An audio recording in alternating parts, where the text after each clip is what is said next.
Hey, David Draiman here, Disturbed, dudes talking shit in a truck.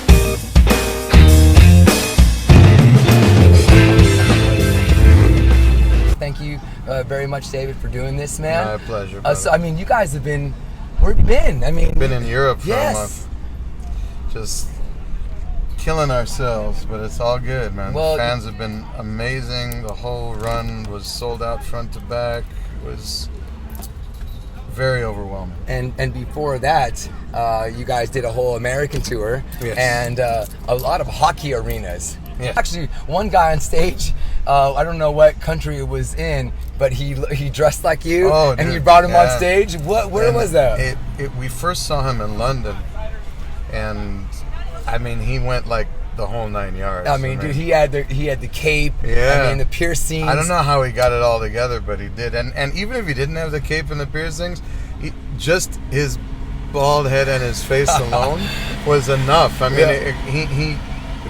We looked like each other, So when I saw him in the audience for the second time in Manchester, I was like, all right, we got to bring this guy up. It was the first time that he was up on stage like that? Yeah. Dude, have you ever seen... Hey, what's up, man? Have you ever seen anybody that resembles you that much? No.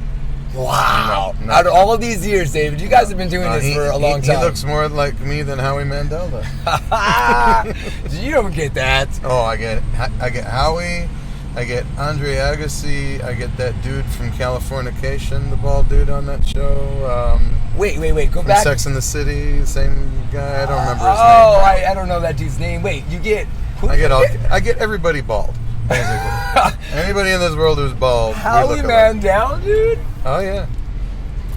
We've met each other a bunch of times. We took a picture with each other at a fundraiser that I do in Maui on occasion. And it was a good time. Yeah. He's a big fan, actually. He loves what we do. Were you David Draiman, good student, bad student? I was good grade-wise. Yeah? But I got kicked out of 5 different parochial boarding schools. Really? Yeah.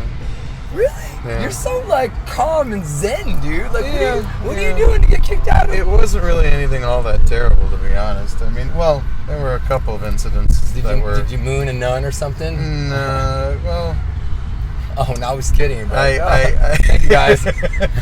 No. It was. Look, basically, these places were very, very strict. Yeah. And all I wanted to be was a normal kid.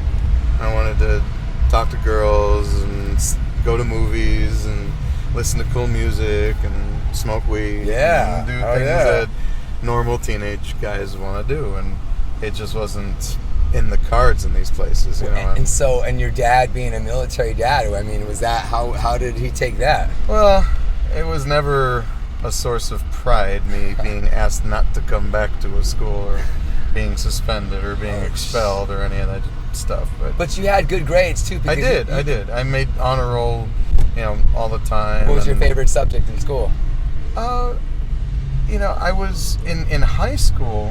I was always very, very much into literature and creative writing. And I can see that. nature. But I was for university. I was pre-law, and I got into about 6 or 7 law schools, and then decided not to go.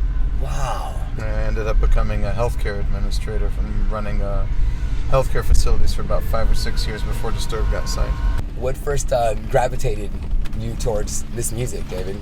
Instead of finishing law school and wanting to do this? Well, I always wanted to be able to be on stage in a rock band. It's in my... What's up, brother? It's in my, what's it called? My yearbook from high school. When they ask you in your graduation yearbook, what do you want to be? And so back then it said, I want to be the singer of an alternative rock band. Oh, you know what I put in my high school yearbook on that? I want to host the Headbangers Ball. Did you? Yeah, and I did. Not during the heyday or nothing, but I ended up doing it. Yeah, I remember. That's f***ing cool. So I want to be the singer of an alternative rock band. Yeah, and it ended up becoming something that was, I guess, somewhat alternative, you could say. I feel like Disturbed's music definitely is more metal than a lot of other bands of the You know what, brother? If we came out and we reached our peak in the 80s, I don't think anyone would even dream of separating us from the Iron Maidens and Judas Priests of the world. pretty much would fit right in. But nowadays, in terms of how metal is defined, it's a very different thing. What's up, guys? So who knows? And I know that in the past, by you listening to Sirius XM, you've actually picked out some bands before too to take out on tour with you guys. Oh yeah. Yeah, it's cool that. So I love that you still are an active listener of the genre and the music. So. Very much. And so. I know, I mean, you do a lot of guest appearances. You jam with a lot of friends. Right now, mutual friend Maria Brink from In This Moment, she's on stage. I know you guys have done some stuff together. She's amazing. The whole band's amazing. So cool. Yeah. What do you have any other cool collaborations that you would like to do with other artists? I'm always open to it. The issue is always having the time, and then the timing of it. You know, not to get in the way of each other's, you know, respective plans as far as single releases and record cycles. It's always a difficult thing to try and figure out. But I would still love to do something with Jonathan or Corey or any of the guys. I would love to do something with any number of people. I would love to do something with the Volbeat guys. I think that would be amazing. Nice. What about outside of the rock genre? Are there any artists that I'm completely open. I would love to do something with Pink. Ooh, I see if that. The opportunity Let's make that happen, man. I would love. People know that you have varied taste. I mean, with that, The Sound of Silence. Yeah. Oh my God, dude, and how successful and global that was. Yeah, thank God, man. Crazy, right? I mean, crazy, unexpected blessing. Is that like a reset button for you, David? Like how big that got and how successful that was all over the world, dude. I don't know about reset, but definitely rejuvenation. Yeah, for sure. Yeah. You know, it gave us the impetus and the confidence to start off writing the Evolution records and prioritizing the ballads, prioritizing the pseudo-acoustic stuff. And it's something that Danny and I had been wanting to do for the better part of a decade, and this finally gave us the confidence to be like, hell, you know, let's just do it. And originally we thought it was going to be like this EP that we had been toying around the idea of with for a while, and put the songs. Like a covers EP? Not covers, just to do an acoustic EP or a ballad EP, and the songs ended up coming together so strong, and they ended up becoming a part of the overall story of the record. Yeah. It ended up blending with the heavy stuff really, really well. So. And then congrats on A Reason to Fight too, David. Thank you. Another one. Can we talk? I know you have a meeting right now, but can we? Are you still? I remember years ago whenever your album came out, you came out public about being a fan of Cannabis. Still am. I am as well. Passionately. And now things are different than a few years ago. Thank God. I think it's getting better. And how do you feel the situation is with the business and I think what the future is? It's moving more and more towards legalization. A lot of the stigmas are being dispelled.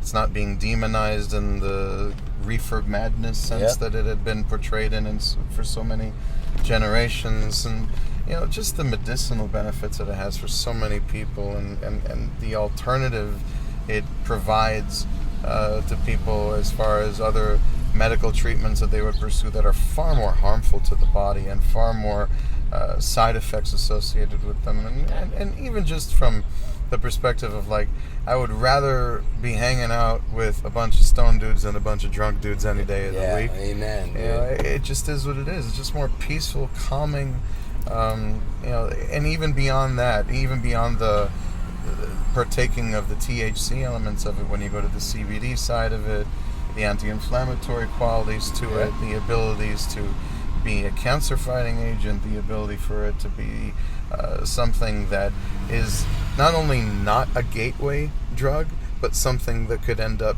stemming or rather stopping the rapid growth of the opiate crisis that we're facing in this country. Beautifully said, brother. I'm glad. I know that you know, the future will be bright. Oh, yes. For this and for us, and there's a lot of good things. And I know we were public before. It was cool to be public about it, sort of. But it's nice that, you know, it's nice that people are coming around. Yeah, you know, to what we're thinking about, man. Absolutely. So, David, what's next for Disturbed?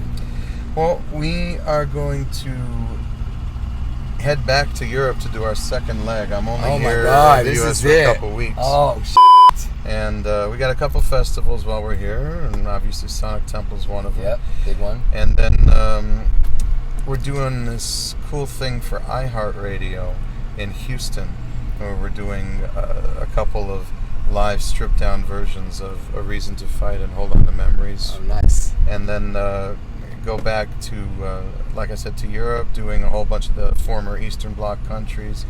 Really looking forward to that. Capping it off in Israel. I haven't been able to play there my entire career. Wow, so your first really show in excited Israel. about That's that. a big deal, man. My whole family is heaping the pressure on me. But it'll be great, man. And then we're going to do a little short run after that and cap it off at Sturgis. Oh yeah, that's going to be a good one. Oh, yeah. Hey David, well, dude, thank you for hanging with us here. Thanks for being so cool for so many years. Thanks for taking me for the ride. Oh, of course, man. I got a cool little lighter that you can spark up one of the good ones. Dude's talking Yeah, dude's talking shit in the truck.